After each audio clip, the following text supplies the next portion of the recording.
Out here we entertain ourselves at home. So we got an Atari video game. There's so many different games to play.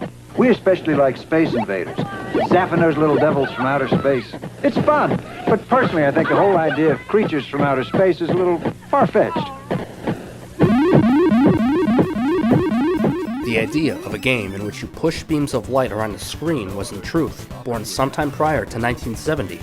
There was Ralph Baer, a military engineer who captured the concept for an interactive television channel dubbed Let's Play in a 4-page document in 1966. And 5 years earlier than Baer's epiphany, a rudimentary video game Space War debuted on a $120,000 PDP-1 mainframe computer at the Massachusetts Institute of Technology, which was created by members of the Tech Model Railroad Club in 1961. These two moments were instrumental in the creation of the first video game console, the Magnavox Odyssey, and the first coin-operated arcade game, Computer Space.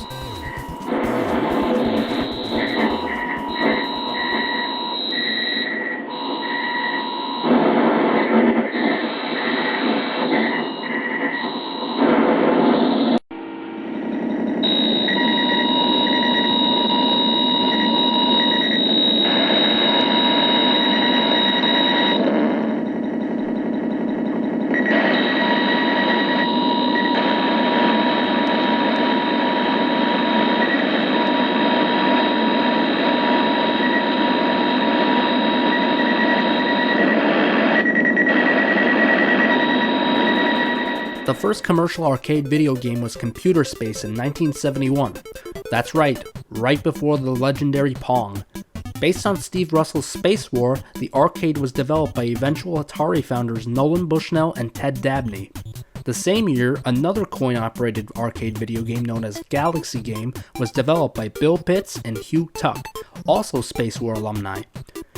Being the first two major arcade video games to change the arcade industry and serving as the major jumping off point to the establishment of the video game industry, Computer Space and Galaxy Game were no stranger to the standards of arcades and the progression of entertainment as a whole, although Computer Space would become the commercially successful one. In fact, Computer Space was so popular that it was featured in the 1973 movie Soylent Green. Much like Space War, Computer Space is a space combat video game. However, it is in an arcade cabinet. It was developed in 1971 by Nolan Bushnell and Ted Dabney in partnership with Syzygy Engineering, and it was the first arcade video game as well as the first commercially available video game. While video games were made available before 1971, this was the first time it was made available for commercial purposes. The aforementioned Space War was the first video game to be spread through many computer installations, and Computer Space was an example of its many derivatives. Computer Space features a rocket that is controlled by the player and is engaged in a missile battle with a pair of hardware-controlled flying saucers which are set against a starfield background. The object of the game is to score more hits than the enemy spaceships within a set time period, which awards a free round of gameplay. Computer Space is enclosed in a fiberglass cabinet in which Nolan Bushnell designed for the purpose of looking futuristic. That is why it looks futuristic in 2022, according to Soylent Green.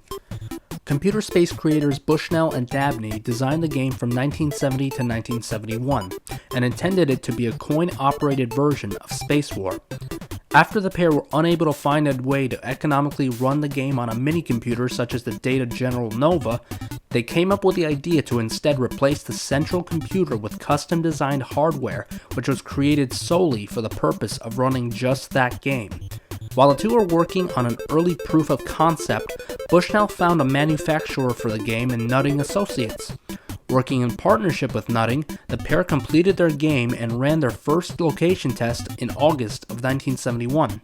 This was actually a few months prior to the display of a very similar prototype arcade game, the aforementioned Galaxy Game.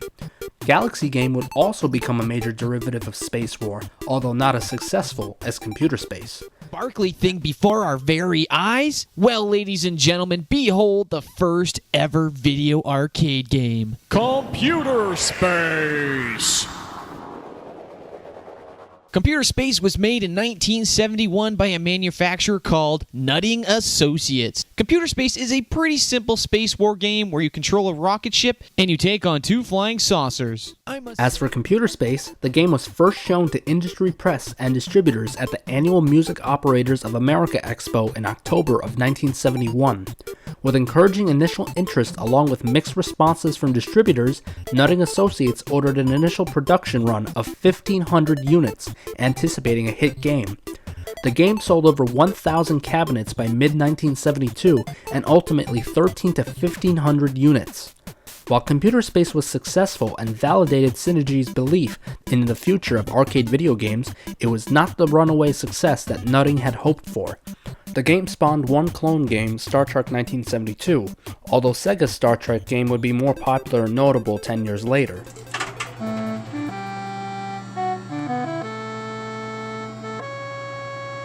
Welcome aboard, Captain.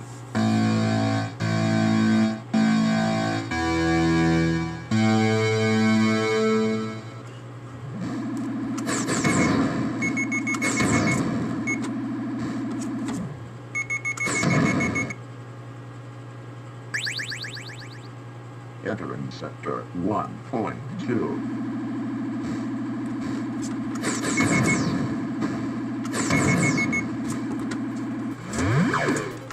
And Nutting produced a 2-player version of Computer Space in 1973 without involvement from either the creators Bushnell or Dabney.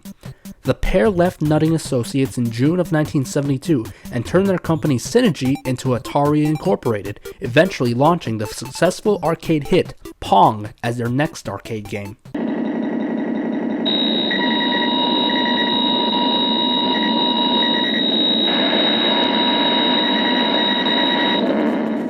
Computer Space has a very simplistic gameplay, just like Space War. In Computer Space's gameplay, the player controls a rocket as it attempts to shoot a pair of flying saucers while avoiding their fire. The game has the 3 ships flying in a 2-dimensional plane set against the backdrop of a star field. Missiles are fired one at a time, and there is a cooldown period between launches. Just like Space War, the player's rocket remains in motion even if they do not accelerate. Rotating the ship does not change the direction of its motion, though it can rotate at a constant rate, and if a ship or missile moves past the edge of the screen, it reappears on the other side in a wraparound effect. In video games, the wraparound effect is a gameplay variation on the single screen in which space is finite but not unbounded. This means that objects leaving one side of the screen immediately reappear on the opposite side, maintaining speed and trajectory. In some games, such as Asteroids from 1979, there is no boundary, and objects can travel over any part of the screen edge and reappear on the other side. But it was the 1970s that turned these tentative ideas and prototypes into reality. It was in this decade that the true video game was born, growing up from the mewling confusion of infancy to the boisterous, adolescent determination of a multi-million-dollar industry. In a few short years, the video game barged its way into the mainstream, into the midst of music, film, and literature, declaring itself the 4th pillar in the temple of modern entertainment. In so many of the contemporary digital world's formative moments, video games feature in the background, proving time and time again that play is usually the inspiration for progress. The screen, Solaris is hot and midnight magic's mean. And one more thing, it's got a special low price, under $50. $50? Now isn't that nice? The club is back, oh yes siree.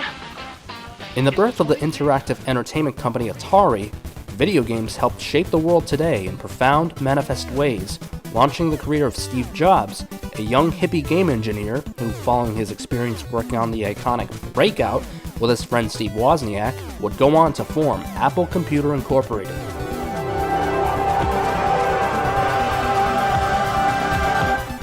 Without Will Crothers' Adventure, a game designed as a way for his father to stay connected to his daughters following a chaotic divorce, who knows whether he would have remained working at defense contractor Bolt Burnett and Newman. These laid down the foundations for the internet by creating data transfer routines for ARPANET, the US military computer network. It was in the constant drive of the world's earliest arcade game manufacturers to reduce the size of circuit boards and thereby reduce costs that technology shrank even as its capacity grew. Oh boy, skydiver! Pull the chute! Oh, I went too much to the right. Maybe one of these days they'll let me play. They never seem to get tired of playing Atari. Probably because Atari has so many different games to play. Games like basketball, football, chess, bowling, outlaw. More than 30 games that I never get to play. I'll play with you, Daddy. Thanks. The industry's adoption of the microprocessor in the late 1970s hauled the development of the home computing along with it, helping to accelerate the adoption of the technology that facilitates so much of modern life. It began the dynamic growth that makes Atari the innovative, multi-million-dollar company that it is today. Atari engineers and the latest advancements in semiconductor technology have enhanced the growth of video amusements, creating products that are more sophisticated, that offer greater variety, and that generate more income for the distributor and amusement operator. The 1970s saw games evolve faster than at any other time in history, implementing simple animation, imbuing their screens with color and particles, and multiplying their soundtracks from life monitor-esque beeps and blips to striking melodic arpeggios. Slowly, the familiar activities of 20th century life were approximated in video game form, from Pong's take on table tennis and Grand Track 10's racing simulation to Adventure, a game based on spelunking, the exploration of a network of underground caves.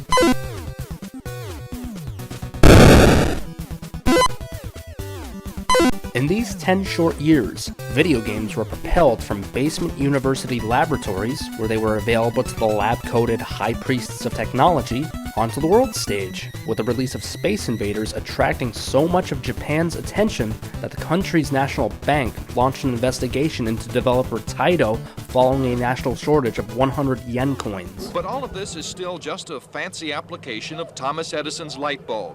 Electronic genius for sure, but just wires, lights, and microprocessors. Fired in here. Translating technology into personality is what video games is all about. It's more than silicone discs and computer chips. It's electronic art. And to find out what type of person can devise this, and how they do it, we went to Sunnyvale, California. Better work on your fastball. The 1970s was the first decade in the history of the video game industry. The groovy decade saw the development of some of the earliest video games, chiefly in the arcade game industry, but also several for the earliest video game consoles and personal computers. Game of the future. Odyssey easily attaches to any brand TV, black and white or color, to create a closed-circuit electronic playground. Odyssey gives you all the exciting action of hockey and 11 other challenging play and learning games for the entire family. Odyssey, a new dimension for your television, now at your Magnavox dealer. In the context of gaming generations, the 1970s saw both the first and second generation of video games and consoles. TV set. You can't keep me in here, Atari.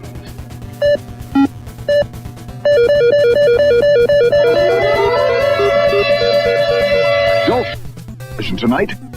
Play it. Notable games released in the 1970s included Computer Space, The Oregon Trail, Pong, Maze, Tank, Colossal Cave Adventure, Death Race, Seawolf, Breakout, Zork, Combat, Space Invaders, Lunar Lander, Galaxian, and Asteroids. The first consumer video game hardware was released in the early 1970s. The first home video game console was the Magnavox Odyssey, and the first arcade video games were Computer Space and Pong. Oh, sir, we like this Super Pong by Atari. I'm sold out. That's a demonstrator, but I've got lots of these. Well, we want Super Pong by Atari. Yes, but Super Pong's 4-color games are more fun. Well, how about this one? Well, no, you see, we'll have more fun with Super Pong's 4-color games. There's Catch, Solitaire, Super Pong, and Pong. So we'll take this one. Okay, sure you won't change your mind? No. Why? Because I wanted it. After its home console conversions, numerous companies sprang up to capture Pong's success in both the arcade and the home. Multiple clones of the game were manufactured, causing a series of boom and bust cycles due to oversaturation and the lack of innovation. Everyone, youngster or pro, there's automatic scoring, and not just one game, but 4. You can choose tennis, or hockey, handball, or squash. To increase the challenge, switch to a faster ball speed and a sharper angle. even changed the bat size. The TV fun game with extra features is at Wilco now. By the mid-1970s, low-cost, programmable microprocessors replaced the discrete transistor-to-transistor logic circuitry of early hardware, and the first ROM cartridge-based home consoles arrived, including the Atari Video Computer System, better known as the Atari 2600. In an asteroid field, blast them with your lasers or put up your shields. As a missile commander defending your city, if you're not quick enough, they'll show no pity. The invaders won't stop us from the skies they drop. Just keep coming. 3 out-of-this-world games from Atari, the #1 video computer system with more games than any other. Everyone's gone Atari, the #1 video game. Coupled with rapid growth in the golden age of arcade video games, including Space Invaders and Pac-Man, the home console market also flourished. Video game system, but not Atari Missile Command? Well, then you must have Defender. Great game. Or a challenge like Star Raiders. What about Yar's Revenge? You gotta have Berserk, right? And Atari Space Invaders, a classic. You don't? Come on. An Atari system without those games? That's like having a stereo with no hit records. In the arcade and on home consoles, fast-paced action and real-time gameplay were the norm in genres like racing and target shooting. On the mainframe, however, such games were generally not possible due to both the lack of adequate displays and insufficient processing power and memory to update game elements in real time. Notable early arcade video games of the early to mid-1970s include Computer Space, Pong, Space Race, Gotcha, Speed Race, Gunfight, Heavyweight Champ, Fonz, Night Driver, Breakout, Death Race, Seawolf, and Space Wars. No longer are Space Invader machines found only in amusement arcades. Cinemas now want their share of the attraction. While 1970s mainframes were more powerful than arcade and console hardware of the period, the need to parcel out computing resources to dozens of simultaneous users via time-sharing significantly hampered their abilities. Thus, programmers of mainframe games focused on strategy and puzzle-solving mechanics over pure action.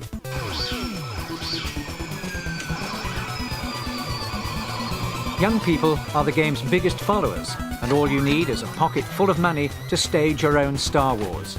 Unfortunately, some space travelers will do almost anything to get money to play the machines. Notable games of the period include the tactical combat game Star Trek by Mike Mayfield, the hide-and-seek game Hunt the Wampus by Gregory Yob, and the strategy-based war game Empire by Walter Bright.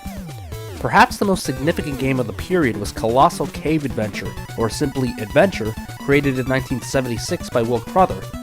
The game combined his passion for caving with concepts from the newly released tabletop role-playing game Dungeons & Dragons. You're playing the most phenomenal game ever created. Your skin grows cold from your first glimpse of the enormous beast. It's a product of your imagination. Survival depends on a quick, decisive move. Your choices are limited. Stand and fight, or run. Use your lightning bolt. Victory is yours. Win the treasure. TSR Hobbies, Dungeons & Dragons games. Products expanded by Don Woods in 1977 with an emphasis on the high fantasy of J.R.R. Tolkien, Adventure established a new genre based around the exploration and inventory-based puzzle solving that made the transition to personal computers in the late 1970s. While most games were created on hardware of limited graphic capabilities, one computer able to host more impressive games was the Plato system, developed at the University of Illinois. The philosopher's computerized namesake offers a broad range of subjects, from basic math and English on up to running a 747 jetliner. Sacramento State and Control Data unveiled the system. The college will develop courses under a grant from the computer firm.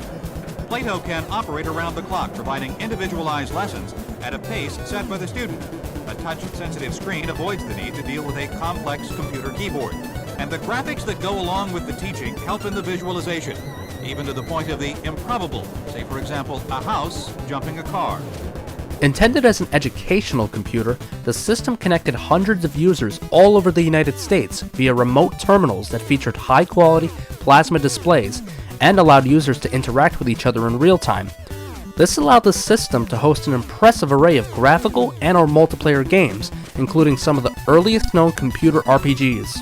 These were primarily derived, like Adventure, from D&D, but unlike that game, placed a greater emphasis on combat and character progression rather than puzzle solving. Starting with top-down dungeon crawls like The Dungeon and The Game of Dungeons, more commonly referred to today by their file names Petite 5 and D&D respectively, Play-Doh RPGs soon transitioned to a first-person perspective with games like Moria, Oblette, and Avatar, which often allowed multiple players to join forces to battle monsters and complete quests together. Like Adventure, these games ultimately inspired some of the earliest personal computer games. The modern video game industry grew out of the concurrent development of the first arcade video game and the first home video game console in the early 1970s of the United States. Over the battlefield, dodge mines, one mistake and regroup, aim, fire. The score mounts, the battle quickens, turn, fire. Telstar Combat gives you 4 different battle games. So hit your TV to a Telstar. Telstar Combat by Coleco. The arcade video game industry grew out of the pre-existing arcade game industry, which was previously dominated by electromechanical games, otherwise known as EM games. Following the arrival of Sega's EM game Periscope from 1966, the arcade industry was experiencing a technological renaissance, driven by audio-visual EM novelty games, establishing the arcades as a healthy environment for the introduction of commercial video games in the early 1970s. In the late 1960s, a college student named Nolan Bushnell had a part-time job at an arcade where he became familiar with EM games, watching customers play and helping to maintain the machinery while learning how it worked and developing his understanding of how the game business operates. In 1966, while working at Sanders Associates, Ralph Baer came up with an idea for an entertainment device that could be hooked up to a television monitor. Presenting this to his superiors at Sanders and getting their approval, he, along with William Harrison and William Rich, refined Baer's concept into the brown box prototype of a home video game console that could play a simple table tennis game. The three patented the technology, and Sanders, not in the commercialization business, sold licenses to the patents to Magnavox to commercialize it. With Baer's help, Magnavox developed the Magnavox Odyssey, the first commercial home video game console in 1972. Tonight's Frank Sinatra show is Magnavox's way of saying happy holiday. And to make the season even happier, Magnavox presents a host of holiday specials. And super values, like these Videomatic color consoles. 100% solid state, 1-button tuning, and 25-inch diagonal screen. Your choice, $599.95. Want to save $50 and solve 2 gift problems at once? Get Odyssey by Magnavox. 12 exciting games you play through your own TV. This $99.95 value is only $49.95 when you buy any Magnavox TV 17 inches or larger. 2 gifts. Concurrently, Nolan Bushnell and Ted Dabney had an idea of making a coin-operated system to run Space War. By 1971, the two had developed Computer Space with Nutting Associates, the first arcade video game. Arcade video games caught on quickly in Japan. These were due to partnerships between American and Japanese corporations that kept the Japan companies abreast of technology developments within the United States. The Nakamura Amusement Machine Manufacturing Company, otherwise known as Namco, partnered with Atari to import Pong into Japan in late 1973. Within the year, Taito and Sega released Pong clones in Japan by mid-1973. Japanese companies began developing novel games and exporting or licensing them through partners in 1974.